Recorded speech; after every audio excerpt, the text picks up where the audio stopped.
perguntas e respostas. Ah, A perfeito. gravação começou. O temporizador também pode começar, por favor. Olá a todos, boa noite. Meu nome é Pedro, eu sou aluno do primeiro ano e sou membro de navegação da Vitol. E eu vou fazer a apresentação da nossa iniciativa. Primeiramente, quem somos, né? A gente tem atualmente cerca de 30 membros e a gente trabalha principalmente com competições de drones autônomos. Por exemplo, a CBR e a SAI, né? A CBR é a competição brasileira de robótica. E nessas competições a gente faz principalmente, tem várias missões, e em cada missão o drone tem que fazer várias tarefas. Por exemplo, em uma das missões da SAI, o drone tinha que levantar voo e procurar na arena por uma base com QR Code. Aí ele lia o QR Code e depois disso ele tinha que pousar em uma base correspondente na arena. Além disso, a gente também produz eVTOL, aeronaves eVTOL. eVTOL significa Vertical Takeoff and Landing. Então, são aeronaves que realizam pouso e decolagem vertical. E a importância dessas aeronaves são porque elas conseguem, mesmo em espaço, você não consegue ter uma pista longa como para um avião, por exemplo, elas conseguem realizar a decolagem e aterrissagem e mantendo o benefício de um avião que seria o voo horizontal, né? E por isso que a gente se fala muito sobre a importância do VTOL na mobilidade urbana. Inclusive, a Embraer tem uma subsidiária, que é a EVE, que trabalha muito com isso. Não sei se vocês viram, mas esses dias mesmo eles fizeram os testes de uma nova aeronave. E aí isso mostra a importância do que a gente faz na iniciativa aqui. Os nossos objetivos são promover os membros da VTOL como engenheiros de excelência, alinhar com a posição de destaque do ITA no setor aeronáutico e também incentivar esse interesse e engajamento em robótica aérea. Uma coisa que eu acho importante na nossa iniciativa é que dos primeiros meses que a gente está, todo o aprendizado que a gente tem, a gente é sempre produtivo porque a gente coloca ele em prática. E, por exemplo, a gente aprende sobre controlador speed, como funciona cada parte do drone, como funciona cada parte do software do drone, e a gente coloca isso em prática já, programando as missões, as máquinas de estado, e cada diretoria fazendo essa parte. Isso é importante para a gente aprender como funciona um projeto de engenharia na prática, né? E eu acho que isso é muito benéfico para desenvolver cada membro como engenheiro.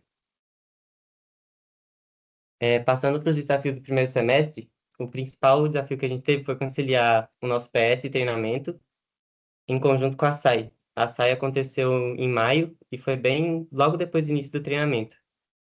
Então, para os membros mais antigos, esse foi um desafio, ao mesmo tempo estar ensinando a gente e se preparando para a competição. Felizmente, a gente conseguiu ter sucesso no PS, a gente teve muitos membros engajados e as aulas ocorreram tudo normal e a gente também conseguiu, se preparar muito bem para a competição. Então, eu lembro que uma das primeiras reuniões que a gente teve é, foi se foi planejando cada máquina de estados da SAI, e mesmo como novos membros, né, eu que sou do primeiro ano, eu não sabia nem como codar uma máquina de estados, mas a gente já podia entender a lógica da missão e pensar sobre isso em conjunto, em grupo, né. Então, desde o início, a gente já estava se preparando, e agora eu vou falar um pouco mais sobre o treinamento e a SAI em específico, né. Então, aqui a gente tem duas imagens, né? A imagem da direita aí mostra a nossa página no Notion, que é onde tem o treinamento dividido em cada diretoria. Dá para ver ali que tem a navegação, a robótica e o hardware. A navegação é a parte de software que a gente realmente é, faz as máquinas de estados, que são o que controla o drone durante a missão, né? A robótica é a parte de telemetria, comunicação e o firmware do drone. E o hardware é realmente a parte da eletrônica e tudo que a gente precisa imprimir em 3D, fazer no CAD, esse tipo de coisa. E tá tudo bem subdividido lá, e tem várias videoaulas, tem vários documentos que ajudam a gente a se preparar para poder fazer as nossas tarefas, né, na iniciativa. Aí também tem um print de uma videoaula de navegação, que é a aula de visão computacional, e, que é, e aí tem um exemplo aí. Isso daqui é um exemplo de um dos labs que a gente também teve que foi fornecido para a gente, né, como no treinamento. Foi feito no Google Colab aí. Aí tinha vários desses labs que a gente tinha uma explicação. E aí depois a gente fazia, codava na prática mesmo, para aprender como faz. E aí foi bem importante aí para o nosso aprendizado. Esse daqui é uma foto de uma das reuniões.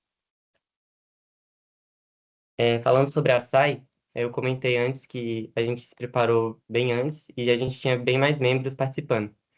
Tem aí uma foto nos testes de voo. A gente fez vários testes de todas as missões e o drone a gente estava tendo resultados positivos. Só que, infelizmente, no dia da competição, a gente teve um problema técnico e a gente nem conseguiu colocar em prática o que a gente tinha preparado, porque esse problema técnico impediu a gente de voar as fases adequadamente. Mas a gente teve uma organização bem melhor para essa competição do que nos outros anos. Essa daqui é uma foto que a gente tirou no final da competição, em frente ao banner que tinha lá, em equipe.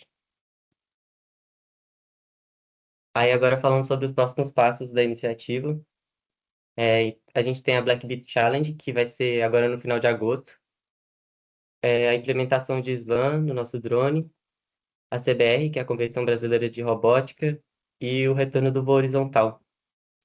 Primeiramente falando sobre a Black Beat Challenge, a gente trata ela como encerramento do treinamento para os alunos do primeiro ano, porque a competição, né, nas regras, ela tem que ser protagonizada pelos alunos novatos, pelos calouros, né? Então, é lógico, a gente tem o auxílio dos veteranos, mas a gente tenta fazer a maioria das coisas só a gente mesmo. E é uma boa preparação para sair para a CBR, que as fases são bem parecidas às competições passadas que já tiveram. E a gente vai montar o drone do zero e tudo mais para essa competição, que é lá em Itajubá. Falando um pouco sobre o SLAM significa Simultaneous Location Mapping. Então, ao mesmo tempo que a gente mapeia a área em que o drone está, a gente também localiza o drone nesse mapa. E ele é muito importante para navegação onde a gente não pode usar o GPS, que no caso é em ambientes fechados. Por exemplo, na CBR é indoor, então a gente não consegue usar o GPS. E aí por isso que a gente está tentando implementar isso no drone. A gente já está nos processos finais para implementação e a gente utiliza o algoritmo Randstad, né? Tem aqui uma pipeline do algoritmo, mas basicamente o que ele faz é que ele pega uma nuvem de pontos que é fornecida pelo SLAM e ele remove ruídos, né, que são pontos que que são inadequados, e aí ele interpola esses pontos e faz os planos, né, do mapa. E aí isso é importante para detectar obstáculos, a gente pode detectar janelas, por exemplo. Na CBR tem uma fase que tem uma janela e que o drone tem que passar por ela, e aí o Slam pode ajudar bastante nisso aí. Sobre a CBR, né, a competição mais difícil que a gente tem, e vai ser lá em João Pessoa esse ano. E aí, como eu falei, ela incentiva muito a utilização de slam, que a gente já está se preparando já, e as fases já estão encaminhadas bastante. Agora, sobre o voo horizontal, a gente tinha o projeto Beija-Flor, que era um tail sitter, né, um eVTOL tail sitter, e só que agora saiu o regulamento da Saero Design da classe micro, e eles teve uma mudança lá que agora ele favorece muito é, você usar uma aeronave VTOL, né? Porque quanto menor a distância que você percorre na decolagem, maiores os pontos que você ganha, né? Então, a gente está se preparando para poder futuramente competir nessa categoria. E daí tem algumas inspirações aí, tem um tricóptero, que é a primeira foto, e um quadricóptero aí na segunda. E aí a gente vai, por exemplo, aí passando aqui para os requisitos, né? Tem alguns requisitos aí, mas principalmente é que a gente não pode só usar um drone, né? Tipo, você pensa que se a decolagem vertical é favorecida, a gente pode só usar um drone, mas não pode porque a sustentação tem que ser a sustentação tem que ser aerodinâmica no regime horizontal. Então não dá para fazer isso. Então por isso que o eVTOL é muito adequado nesse caso. É, Falando agora sobre os desafios financeiros, a gente tem principalmente desafios de logística. Por causa disso, a gente não vai conseguir levar todos os membros da CBR para a CBR, por causa de custo de passagem, hotel, esse tipo de coisa. E o mesmo vale para a IMAB, né, que a gente não vai conseguir participar também devido a esses custos. E terminei aqui. Obrigado a todos pela atenção. Show de bola, meninos. Rafa, Pedro. É, a Evitol é uma iniciativa fantástica. E eu, particularmente, tenho um carinho, assim, pela iniciativa. Realmente é um futuro promissor que vocês têm. Parabéns por todo o trabalho que vocês fazem, tudo que vocês desenvolvem. Muito, muito, muito bom mesmo. Eu vou abrir aqui agora para perguntas. Caso o seu Foca, o meu Jonathan, a Tainara, o professor Eguchi está na área. Bom, primeira, assim, parabéns pela apresentação, muito bom. E vocês estão fazendo um trabalho bem sistemático, isso é bom ouvir. Também o número de participantes é bom para que não haja interrupção. Agora, vocês têm tem aquela empresa da Embraer, né, que trabalha nesse campo. Vocês têm alguma orientação deles para o trabalho de vocês? Tem alguém dessa empresa da Embraer que trabalha como tutor para vocês ou coisa assim? Diretamente não, mas já houve esse contato sim. Ele não é tão frequente, mas ele acontece. Então, a primeira reunião, na verdade, para decidir como vai fazer a aeronave eVTOL mesmo, de decolagem e voo horizontal, a gente pediu para um itiano da IVE vir aqui, ele assistiu a nossa proposta de projeto e comentou e deu sugestões de como fazer um projeto da melhor maneira possível. Esse contato existe, ele não acontece sempre, mas ele existe. Que bom, porque vale a pena a troca de experiências, né? Sim, com certeza. Foi muito produtivo, inclusive. Muito bom. Enfim, eu gostei muito da apresentação e, enfim, vamos ver se continuem e vamos ver agora como vai ser o sucesso nas competições, não?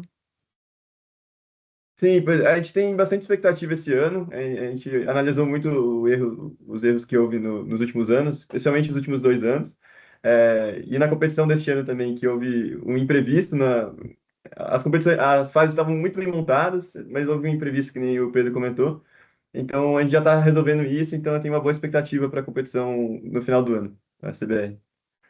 Qual foi o imprevisto e o que vocês aprenderam com esse imprevisto? Na prática, o que acontecia é que quando a gente ia voar o drone, ele achava que ele estava numa posição, mas ele estava em outra. Então, ele meio que deixava de ser drone e virava um foguete. O que acontecia na prática é que na Pixhawk houve um mismatch de tópicos. Ele tinha um delta Z que não tinha que existir. Então, a gente já está contornando isso e o problema aparentemente está resolvido. Muito bom, espero que esteja. É, Show de bola. Obrigado, Ângelo, Pedro. Seu Folkmer, obrigado pelas considerações. Professor Folkmer, tá certo. Parabéns mais uma vez, tá? Reafirmo aqui a, a presença da Itaex junto à Evitol, tá? Precisando, estamos às ordens, ok? Obrigado. Muito Fortíssimo obrigado, Ité. abraço, Obrigado, Guilherme. Uma boa noite para todos vocês. boa noite. Boa Eu noite. encerro aqui a gravação, tá bom?